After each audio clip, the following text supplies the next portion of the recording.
Hello, friends and partners. I'm Amy Clement, managing partner of Imaginable Futures. I'm really excited to be kicking off our series of virtual fireside chats centered around realizing the future we imagine.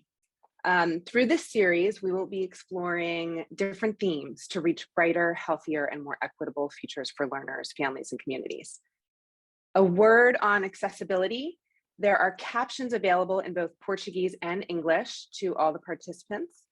To turn on English captions, please click on the CC/live transcript button at the bottom of your Zoom window. For Portuguese captions, please click the link in the chat. And before I begin, I want to acknowledge the recent momentum around equity, racial and gender equity in particular, in parts of our global zeitgeist. I want to honor the powerful work that's been done for so long by so many, and I want to urge all of us to sustain this work together. As we at Imaginable Futures have been working with transformative people and organizations across the globe who are really putting equity at the forefront, we are seeing a recurring theme: the importance of personal and collective identity development, including a sense of purpose and values. We know that creating learning environments where learners are seen and heard and validated and valued is foundational.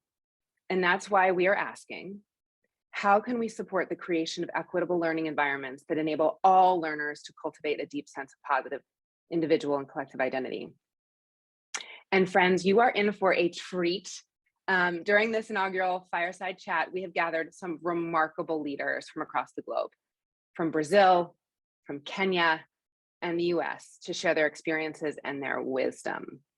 So I am joined today by Karen Wakoli, founder and executive director of Emerging Leaders Foundation in Kenya. Karen. Also by Corin Clark, liberation design strategist of Wildflower Schools in the US. Welcome, Corin.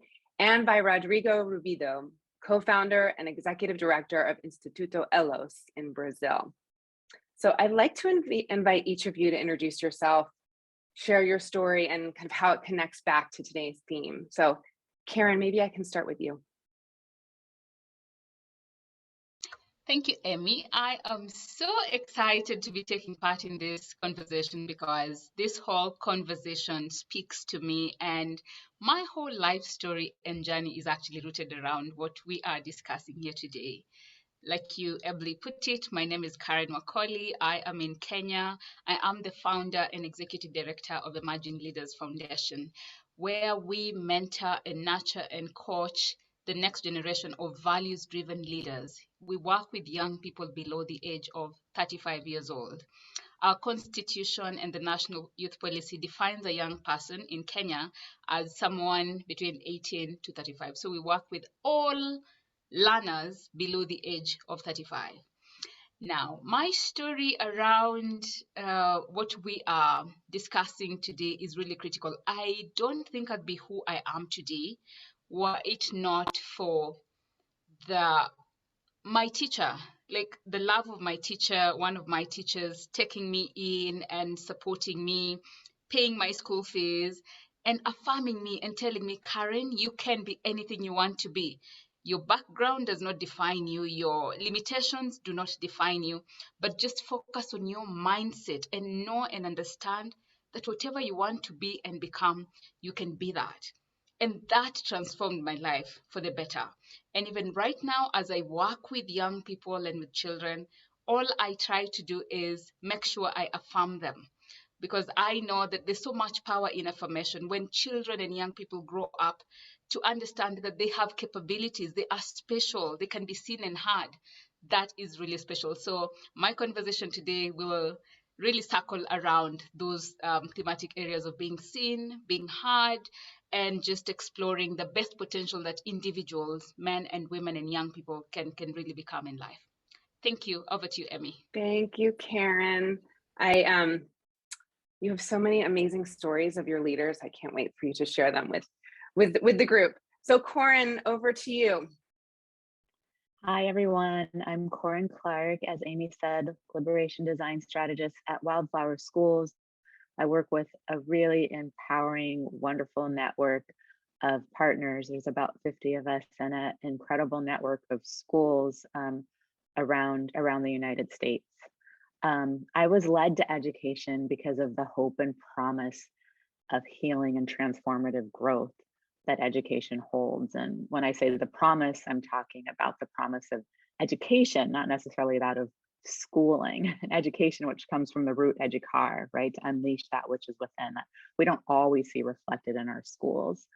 And before partnering with Wildflower, the seeds of a small business, Know Thyself, was planted when my 12-year-old daughter became acutely aware that her classmate, who looked like her, was undergoing an identity crisis around her gender, around her racial expression, and had attempted suicide.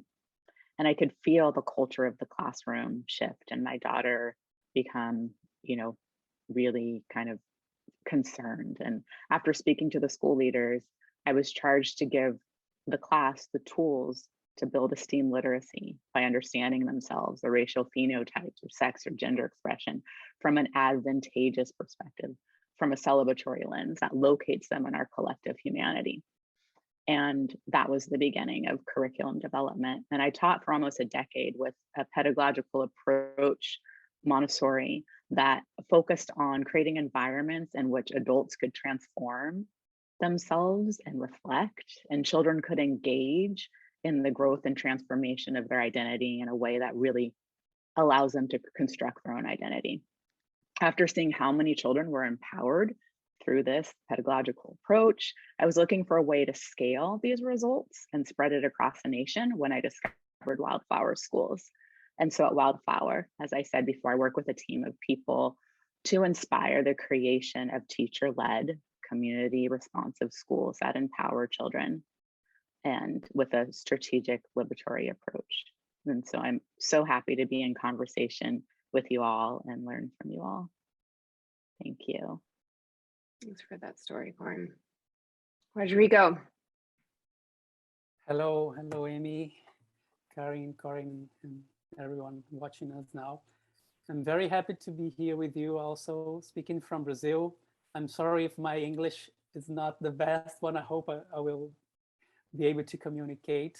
Most of our Portuguese is non-existent, Rodrigo. You have fabulous English. Thank you for that. I'm always a little bit nervous when I am like, all of you are like native speakers. So it's a more like challenging like dialogue for me, but I'm happy to be here with you. I'm the co-founder of Instituto Elos, a Brazilian organization that works with, we didn't frame it that in this way, equitable learning environments, but this is what we have been doing for the last 22 years in Brazil, but not only with Brazilians. We run an international program that has trained over 600 leaders from 51 countries that came to Brazil to learn with us. And within this program, we have in the same classroom indigenous leaders, leaders from favelas in Brazil, together with like PhD people coming from Sweden in the same classroom. And many times the teacher is the indigenous leader or the favela leader and not the PhD. So this is what we deep believe, that we have important things to learn from everyone, and especially from different people, from different backgrounds, different cultures. So I hope I can contribute with this conversation today with this experience. I'm very happy to be here with you. Thank you. Before we dive in, I just have some quick housekeeping. So we will have some Q&A at the end.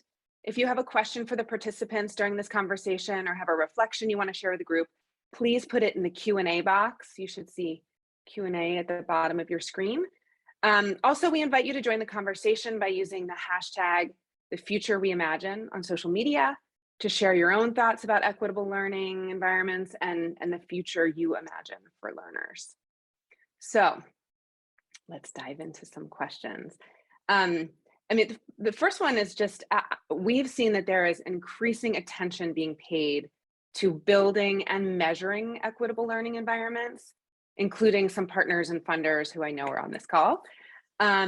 So I shared a bit about why we believe this is so important, but I'm curious, if I were to ask each one of you, what does an equitable learning environment, an equality equitable learning environment mean or look like to you? Sort of what are the high level bullets or kind of thoughts that you have in your head? Corin, maybe I'll start with you. Sure. Yes. So an equitable learning environment really moves beyond access and inclusion, and it moves into what is the fabric of the space that people are in, and how does that fabric shape and texture our humanity? Is humanity being centered there, right? Can the children, do they have the tools to not only look at themselves, the mirror, see their own humanity reflected and frame others' humanity, but do they have the tools to be able to lean in to their own social emotional growth so that they have a barometer for social injustice, right? And so that they can be activated towards change and do that collectively.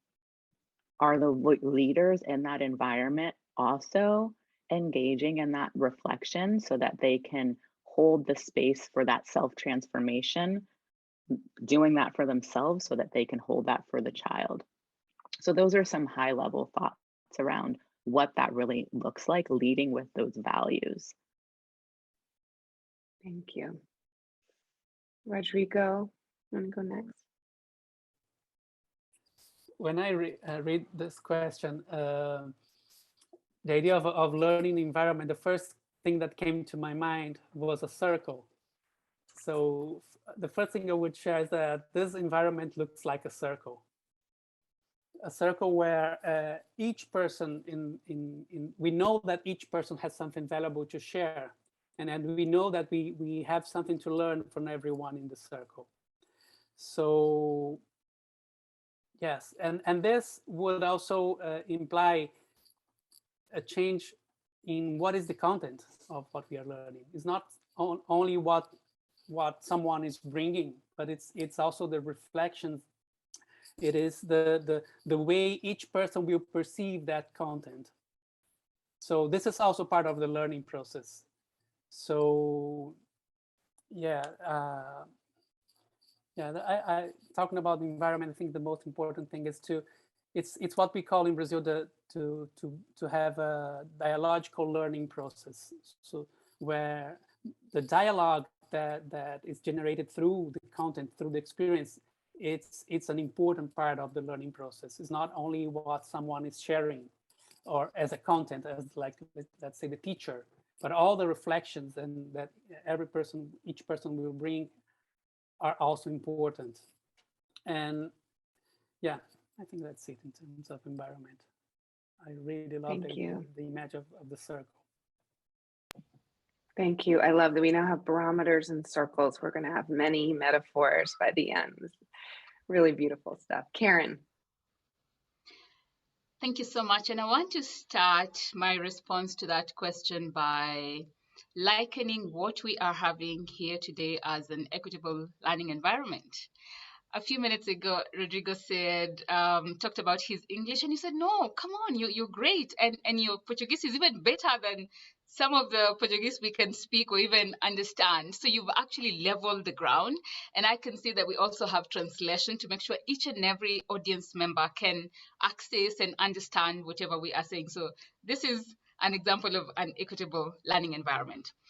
From where I sit, I look at an equitable learning environment as, allow me to use the quote by Einstein about the fish, that if you're to judge a fish by its ability to climb a tree, then the fish will live its own life knowing it was stupid, yet the fish has the ability. So just imagine if all learners in school would be approached from the perspective of their greatest capabilities and not their limitations, because we all have limitations. Some of us are gifted in sciences, arts, mathematics, and stuff like that.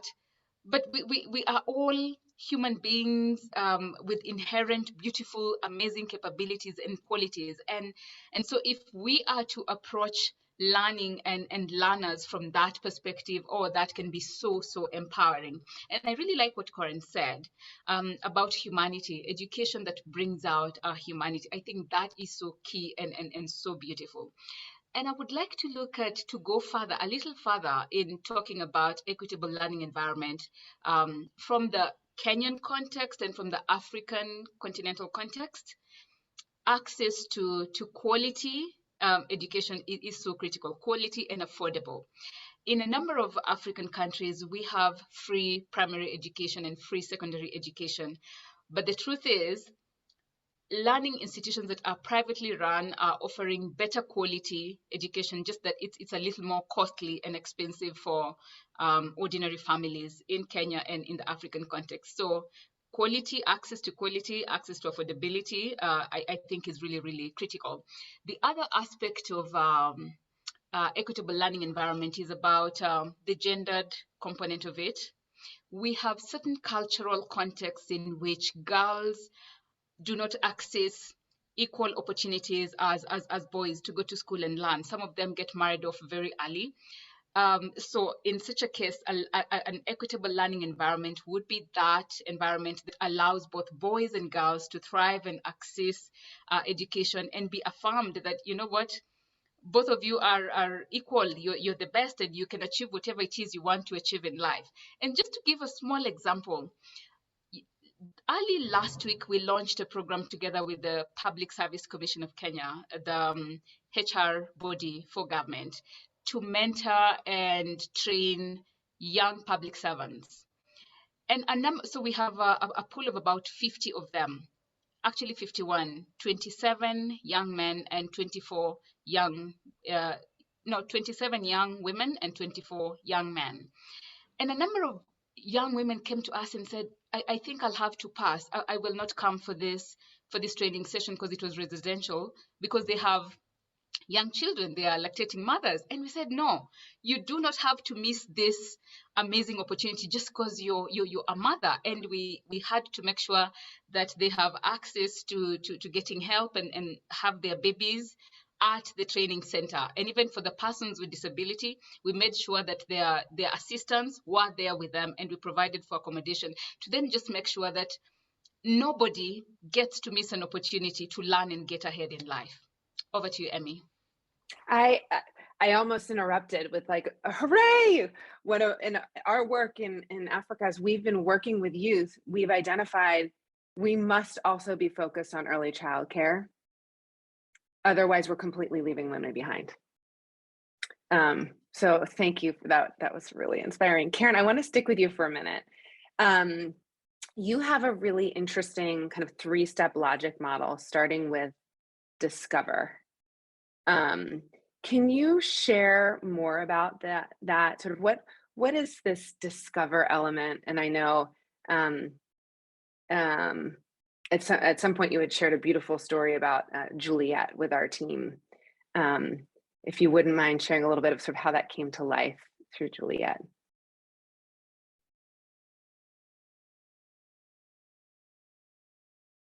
Karen, did we lose you? Karen Wakoli. Oh, sorry. I thought you were asking. No. I'm sticking with you. I'm sticking with you. Okay. We'll stay on that side of the world. Yeah. No. Okay. How Juliet? Do you recall the story of Juliet? Maybe Juliet. Not. Okay. It was shared with our team a while ago. I can as you talk about your model and starting with sort of these thoughts of discover. I can come back. I can come back. No. I can respond. Sorry about that. I thought you're talking to Clark, but let me share the response. So part of our model is that we provide an environment where, as the young people come into the space we operate from, they get to discover themselves, connect with themselves and with others, and then they get to impact their world or their society or their communities. And so discovering self is really important, self-awareness, because we have learned that individuals and leaders can only be able to make change when they know who they are. And part of who we are is definitely connected to our stories of growing up, our stories of going to school, our stories of getting jobs and having relationships. All those stories make up who we become. And we have learned that this is such a critical component in the life of an individual or a learner in this context. And there are a number of stories, amazing stories of transformation. I don't know which one to share, but you just talked about Juliet. So let me share about this particular lady called Juliet. Juliet came into our program feeling like she has the ability to sort of lead change, especially in the context of HIV and AIDS and young people and children living with HIV and AIDS. But she wasn't confident. She didn't know how. She did not have the ability to communicate well and write well and communicate her vision well for even funders to come on board to support her initiative. She came into the program and she got to connect with her story. She told her story to the audience. People connected with her, rallied around her, supported her. And it's so amazing. It came to a point where she actually was able to successfully join a government agency in terms of just championing for the rights of young people living with HIV and AIDS, and shared her own story of how she contracted HIV and AIDS and how she is now a champion of making sure no child and no young person can miss an opportunity to learn simply because of their condition or whatever else that they may be facing in life. So the bit about discovery is really important. And maybe later on, I'll be talking about how we use storytelling, because stories are really, really powerful. Mm. Amy. I'll never forget, we, another organization that we've supported that's based in India is called Dream a Dream. And Vishal, the founder, would be fabulous in this group, as inspiring as the three of you. And I remember there was a point where he said, you know, after all of this work that we've been doing with youth, we've kind of landed on a definition of thriving, and that we really find that people start thriving when they own their story. And so this idea of discovery and story, I just found, you know, it really is a powerful thread that we're seeing pulled through so many of Amy, our organizations. and if I Yeah. can just add, Amy, to that, there's a South African phrase that goes, Sawubona. Sawubona means I see you.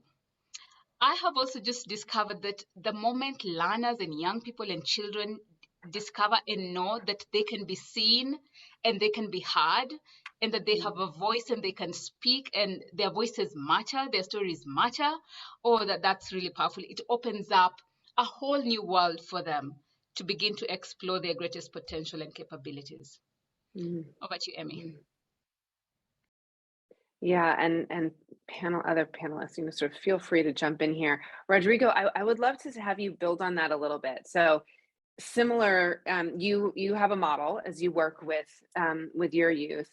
Yours starts with this beautiful concept of gaze, and I'm curious if you could talk a little bit about how this idea of gazing and also kind of moving to an abundance mindset, how that builds on what you heard Karen speaking about.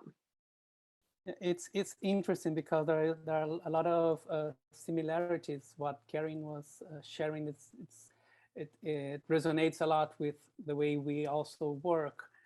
And the gaze, it's about potential. It's about how can we see potential in each person, in each place, in each community. So many times, if you go, we are used to look to if we talk about Brazil, to a Brazilian favela as a place of scarcity, as a place where everything is missing. There is like people would say there's nothing good. And actually, we challenge ourselves to see all the good that is there, all the potential that is there, not only in the place, but in each person, in the culture, in the way people create to live together. So this is what the gaze is about. We talk about like developing this this way of gazing that we see that is appreciative, that we can see all the potential in the place and in the people. So, but we have this is the first step. If I can like summarize, we have 7 steps, and it's interesting because we have these 7 steps. They are also applied in 3 levels, similar to what Karen shared. We say me with myself, me with others, and me in the world. So it means like self-learning, so self-development. It means how you relate to people around you, and what is your impact in the world. So it's very, very similar. I'm happy to hear what Karen was sharing, because we see things in a very like similar way.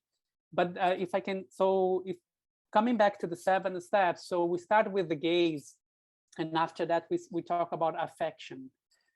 And affection is where the relationships are, and we believe that we need to establish relationships based on affection. And when we say affection, if I would like, it's not like, if I would translate it in a more technical way, it means like sharing values. It's when we manage to have a conversation with people where we reach this place of the values, the things that we care the most. And then we realize that we do share values with people from our same community, and also with people from outside of our community. So when we realize that we have a value in common, it means that the other person is taking care of something that is also important to you. And this is what we mean by affection. So we start to realize that we as a group, or in the classroom, in the community, there are some things that we all care about. So it starts to be useful and important to be together, because like underneath what we are doing, there is this search for community. We are like also like searching for more healthier community environments. So strengthening the sense of community. So it's the seeing potential, the affection, and then we go to the dream. It's when we start to dream together possible visions of the future, of a beautiful future that we may live together. That's the 3rd step. Then once we have a common dream, and we always can find that, it's so interesting how much we have in common when we are looking to the future, based on common values. So once we have a common vision of the future, we go to what we call the care. And the care, it's taking care of this dream so that it will be realized. So it's designing plans and projects to make a dream come true. That's the 4th step.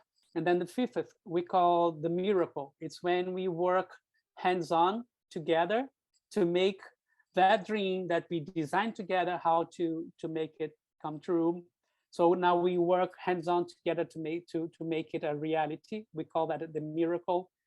And once we realize a dream together, we have the 6th step is celebration.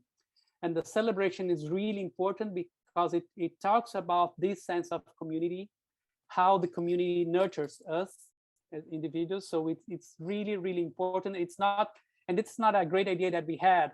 By the way, celebration in community, it's something that comes from our ancestors. Like in all like ancient community, we would be celebrating every community achievement. So it could be like the harvesting of a year. It could be like building the common house in an indigenous group in Brazil. So we have the celebration, and the 7th step we call the re-evolution. And the re-evolution is when we learn to see potential, to strengthen our potential, our relationships. We start to look to our future, like dreaming for a better future. We have plans, and we know how to make this happen. So we start with a simple dream, and then in the re-evolution we start to address more complex dreams, more complex achievements. So that's the whole method in brief words. Hey, Rodrigo, thank you. One of our sister organizations that's also founded and funded by the Omidyars, called Hope Lab, they over the years have done a lot of work on resilience. And they had they kind of boiled down the science and the research and experiences to kind of this formula for resilience. Resilience really had like three components: connection, purpose, and agency. And when I hear both you and Karen speak about your work and your models, I hear this sense of, you know, community. We're talking about community identity, that connection, the importance of connection, community. I hear the importance of, you know, purpose, our dream, you know, what are we, where are we going? And then this sense of agency, right? This sense of possibility and taking ownership. So these themes are just run so clearly through these models and through this work that's been, you know, very you know, both science-based, but also very organic, responding to what's happening in the community all around the globe. It's really beautiful. If I can also share 3 other Please. words, I think they may help us to understand also the process. So we are looking like to have like people being protagonists of their lives. So to be leading their lives, but to be a protagonist, you need first to see potential within yourself. You'll never be a protagonist if you don't believe you are capable of it. So that's why the potential is so important. And then in the middle, there is what we call belonging. And belonging, it's where are the reasons why you would be a protagonist, but not because potential is not, I mean, I know I have potential, but why should I move? Why should I do something? So this is where belonging is important. Belonging, it has multiple dimensions. One of the dimensions is your values, is when you know what is important to you, so you belong to your values. And then it may be the community, the connections you have, the relationships you have. So you move because you care about your children, because you care about your community. So I think these 3 words, they may also help us in this reflection: potential, belonging, and protagonism. Because many times we all the time talk about like training leaders, like making people be a protagonist, but it's not going to happen if you don't see first, if you don't see in the first moment the potential, if you don't help people to see they have potential. I'm looking at you, Corin, knowing this idea of in Montessori, of the learner being the protagonist, but also having this sort of critical thinking to say, what do I want to change? You know, how you know, being critical of the environment and what needs to change. So curious how you respond to all of this. Gosh, what you said is just so much wealth and intersects so well with our approach. Yeah, how do we really, again, like what Karen was saying about the stories, center the stories, like who is, number one, who is closer to the essence of humanity other than children? Like who's closer? First, they have that innate potential right there, right? They're living and moving and breathing into their imagination. And all we have to do as adults is just hold space for that development. And that goes right into what Rodrigo was saying. It's like the teachers are those ones that need to hold the space, right? Those teachers are the ones that can see the protagonist within the child. And so when we're thinking about institutions that are going to actually center the humanity versus centering the social, political, economic status of the city, you know, then we're looking at schools that are teacher-led, that are teacher-inspired, that are responsive. And then I get to become the midwife of the teacher's dreams, right? Like, what do you need to make this a reality? You see what the children need, you're in the space, you recognize your heart is calling out. If you've been in a classroom as a Montessori teacher, then you are constantly guiding children into their cosmic task, into their destiny, giving them the space, the critical consciousness and space to ask why. We think about like, what is this, you know, when we're thinking about liberatory education, pedagogy of the oppressed, there's a quote that says, if I can teach people how hungry people, how their hunger is a social construct, then they can begin to change, right? So for children to be able to recognize, they need to have almost like an inoculation from the social toxicities that could then that could socialize them out of their own humanity. And the way they do that is to marinate themselves in their own stories, right? And to be able to have the tools to construct their identity. So a lot of what I've been working on our organizational level and with school leaders across the nation is what I call the SOS. This is our liberatory, how do we save humanity? This is our liberatory strategy. We need to see, we need to take ownership, and we need to share. So first we need to be able to see, be aware of our ideologies, interpersonally, individually, institutionally. We need to be able to see our own shortcomings, intersection of our power and privilege, where we are in the collective story of humanity, those windows and mirrors. Then we need to take ownership. How can we actually build relational growth? What does this look like organizationally? What do we have to actually sacrifice and let go of? And what can we bring closer? What's in our proximal sphere of influence that can happen for this transformational change that we need? And what values will we have the courage to step out on? That's the hard part, because when you have the courage to step out on your values, you're really looking at it at a cliff. Oftentimes you don't know what you're going to lose, but you have to go out, step out on that limb, and you have to hold yourself and others accountable. And that's where the human empathy comes. That's where we were able to actually transform. That transformation happens with that ownership, and then we can share, right? We can think about the actions we're taking to align our purpose and values, what we're giving to the world, and how we're collectively expressing our contribution to liberation, shifting the fabric.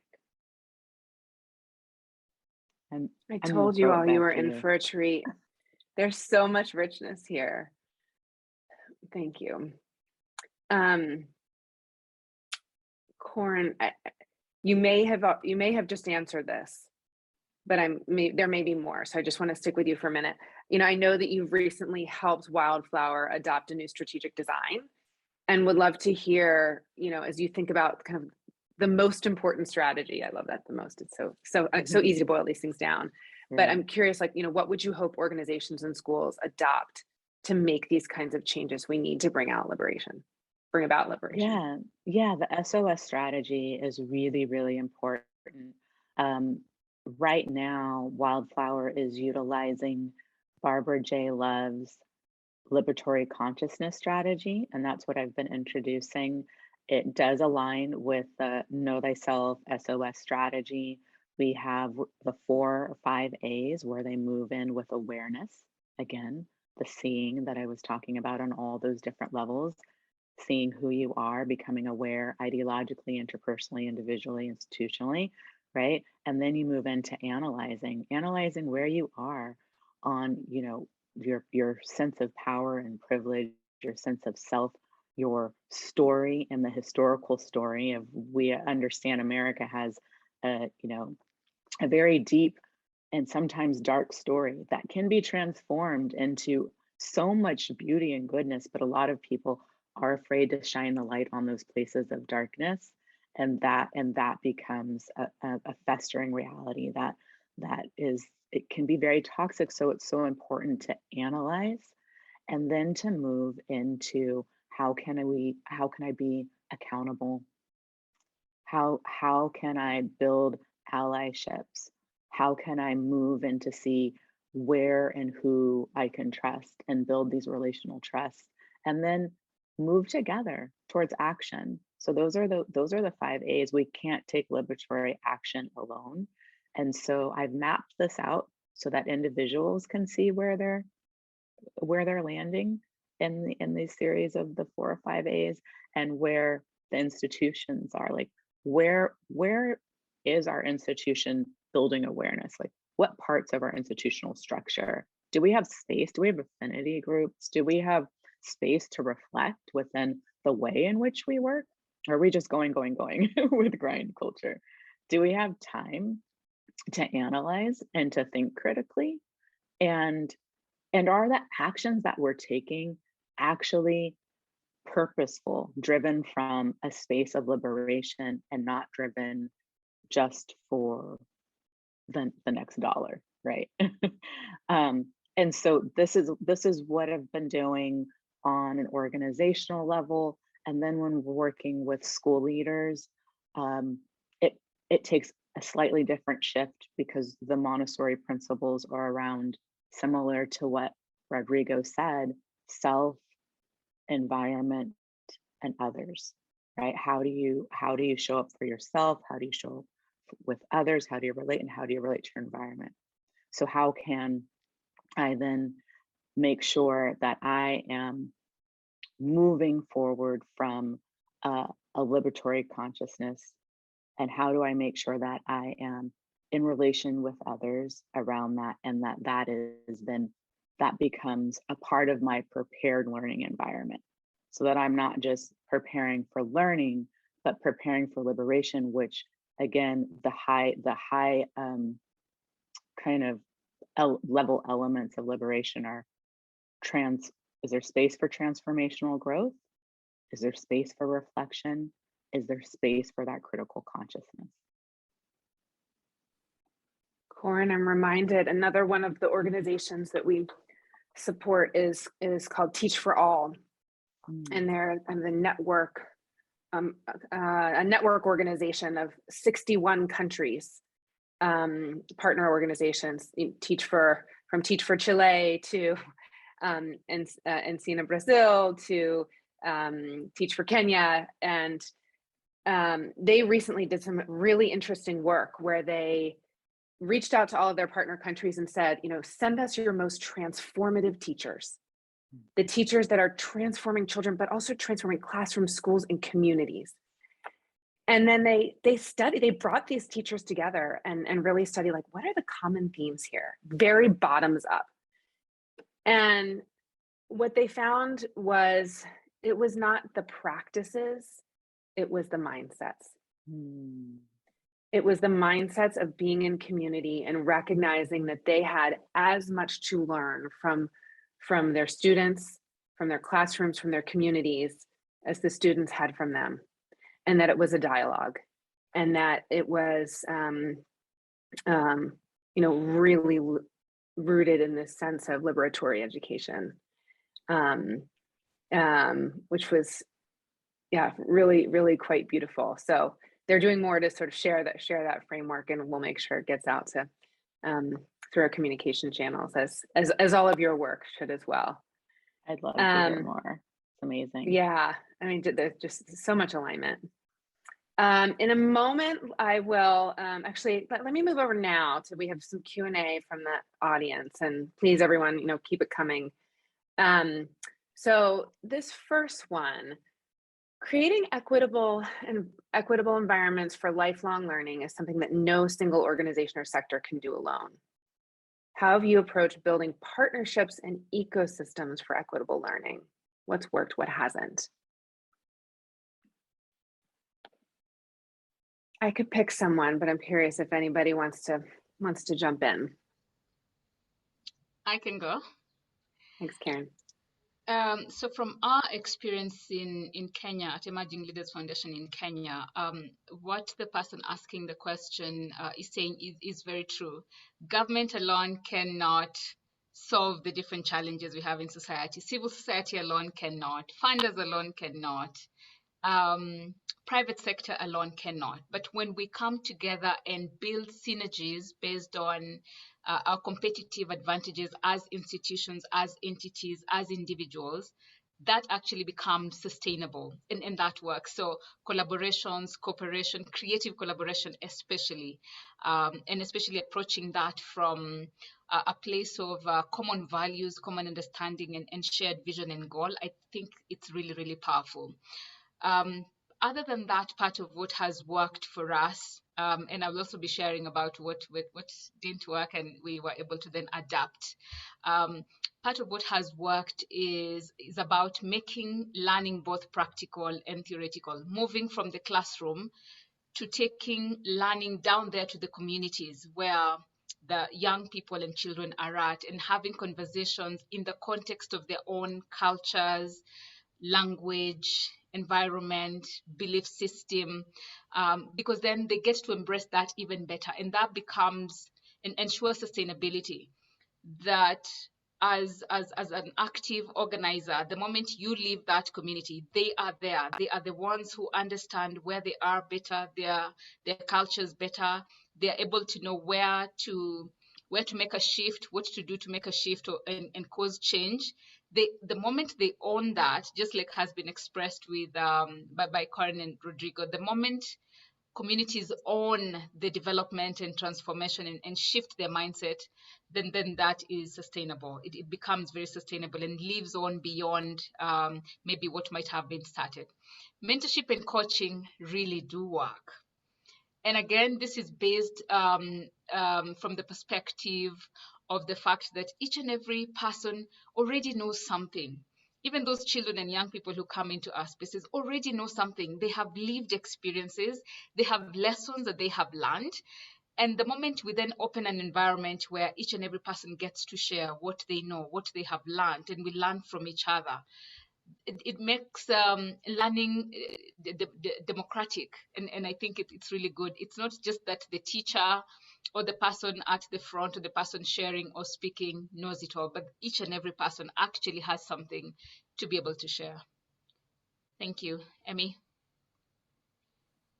Beautiful. Corin.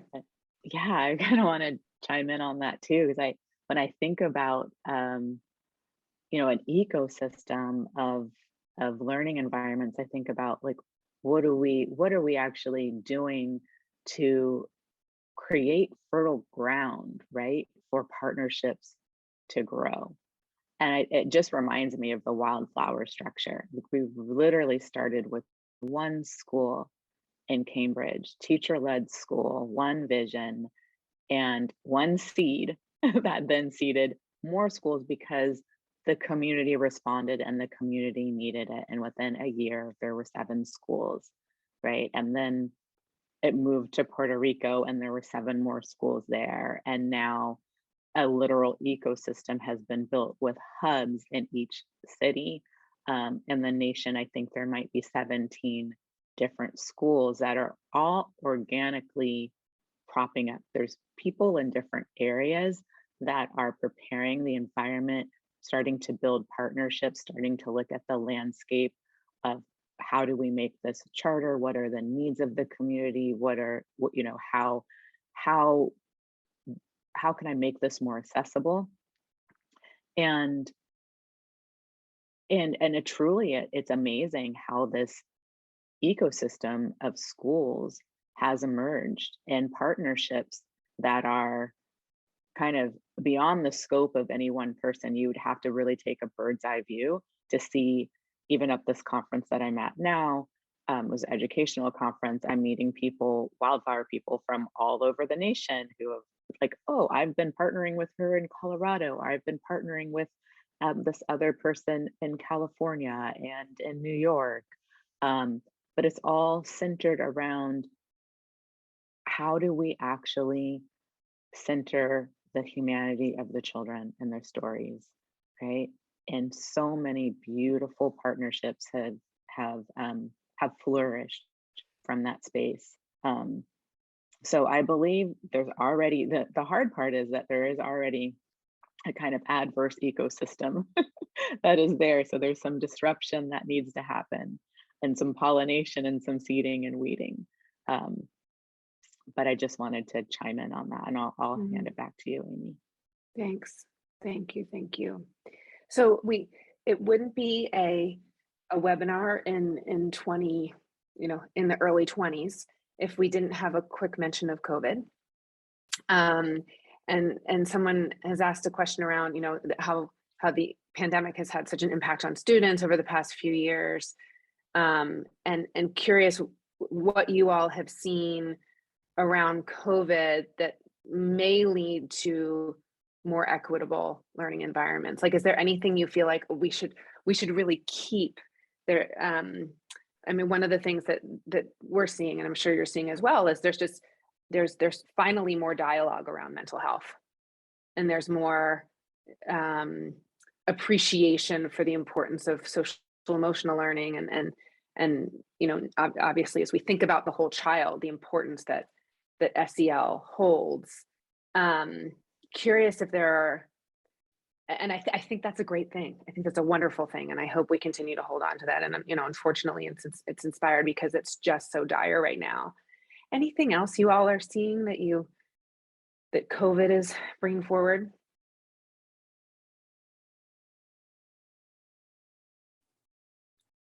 If I can, talking about Brazil, the COVID had a quite strong impact in education in general. So many people, young people, leaving school, so don't want to go back to school, because also together with the economical crisis, so they don't see hope as if I dedicate time to study, they don't believe it will be worthwhile to them because they need to work.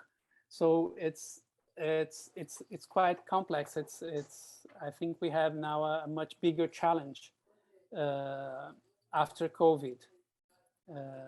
During the pandemic, we had in Brazil many children. Families would send children to school because of the food they would get once they are at the school. So there was like this other problem. So children were like they were lacking food first. So we, for example, us at Aloes, we worked a lot on emergency assistance, so providing food to families in communities in Brazil, because so I mean, I think that the situation is much more complex now with and after COVID, and we have a quite big challenge with education in this context. I'd also like to chime in there. In Kenya, there was a study that was done by Mastercard Foundation in collaboration with government, and it was just really curious to see that part of the impact of COVID was that both men and women, especially young, lost their jobs. But the study also predicted that then it was going to be easier for the young men to get their jobs back than the women. And so the disparities were quite interesting, and for us that just opened our eyes to seeing some of the inequalities in society, and where we need to put in a little more effort to ensure equity across board. Another challenge that I observed, and a number of youth serving organizations observed in Kenya, is that for certain schools, learning was going on because they had access to equipment and to tools and to internet, and so learning was not limited. But for those kids and young people in rural communities where there was lesser access to internet, there was no learning. And so they had to really adapt and become a little more creative to facilitate their learning. So again, that also points to an area of need that many individuals and organizations might need to actually intervene to then make sure that there's equal access to learning across board, whether from urban settlements or urban cities, rural communities, that, you know, there's equal access across board. And the other bit which I think I really enjoyed is that I saw so many young people adapt. Those who were running businesses in something shifted and started producing masks and earning a livelihood. And it was just an ability for individuals and human beings to spring up and come up with ideas and realize, you know what, I have this capacity, I have this skill, I can thrive here, I can earn a secure livelihood. So that ability is really key. And I think what made the difference is soft skills. So especially for young learners and young people, soft skills development is really key, because then that means any person can thrive in any environment because they have themselves, and within us, we have the answers that we seek. Mm. Yeah. I've heard the soft skills be called the harder skills. They're not soft, they're actually harder. They are. Oh, yeah. Yeah. Really beautiful. Yeah. I can see from the chat and from the Q&A that you all have really inspired our audience, and I'm curious, quick lightning round, inspired by sort of these mindset shifts and kind of the calls to action that you put forward. Quick round. If you had one piece of advice for someone sort of venturing into this work, what would it be? I will start with you, Corin. Oh gosh, one piece of advice venturing into this work.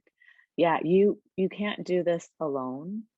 You know, speak your truth, build partnerships. I'm sorry I don't have time to respond. I see now there was a question there for me, but I'm happy to respond offline.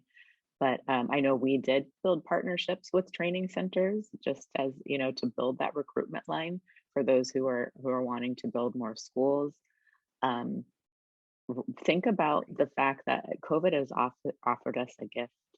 It's offered us a gift to be able to really solve big world problems, for children to be able to see the problem there that they can actually solve. And it doesn't have to be in the classroom. If they spend more time in the classroom kind of autonomously solving problems, they have an opportunity now to look at social problems and try to grapple them and try to solve them. And we as adults just need to self-reflect and prepare to do the same so that we can model that. I don't know if that was quick. That's great. Thank you. Thank you. Rodrigo, one brief piece of advice. I will come back to my beginning. I would say make a circle. Invite people to a circle. Make sure that everyone will feel welcome to speak anything they think, they feel, to be like, to speak their truth, and come up with very open questions. So not a specific questions or answers. So just ask people, what are the important things that we should talk about, maybe, and just listen. And then I would say the first step would be listen to people. Thank you. And Karen, very briefly, because I realize we're right up at time. Okay. I would say that there are many forces in the world that cause transformation, but there is no force as the force and power of love. If we only could embrace a little more love and apply a little more love in the work we do in approaching fellow human beings and children and young people and learners, I think society would be a better society. We'll have the capacity to create the world we want to live in. So let's love. There's nothing as transformative as the power of true love. Thank you. What a beautiful way to end the L word. Thank you, Karen. Yeah, thank you very much. I hope the three of you take the time to rejoice for what you have done and are doing for so many lives. Thank you. Thank you for inspiring all of us today. We've come to the end of our time. Thinking about and defining the future we imagine together is the first step in making this future one where all learners, families, and communities have the opportunity to thrive. So I really thank you all for coming together to have this conversation with us. And we're excited to continue this series of virtual fireside chats. Stay tuned the next few months as we bring more people together. And really, we want to hear from you. So connect with us on social media, tag The Future We Imagine, reach out to us, your team within Imaginable Futures. And lastly, we'll be sending out a survey. We'd love any feedback you have. And again, thank you all. Have a wonderful day, evening, afternoon. Speak to you soon.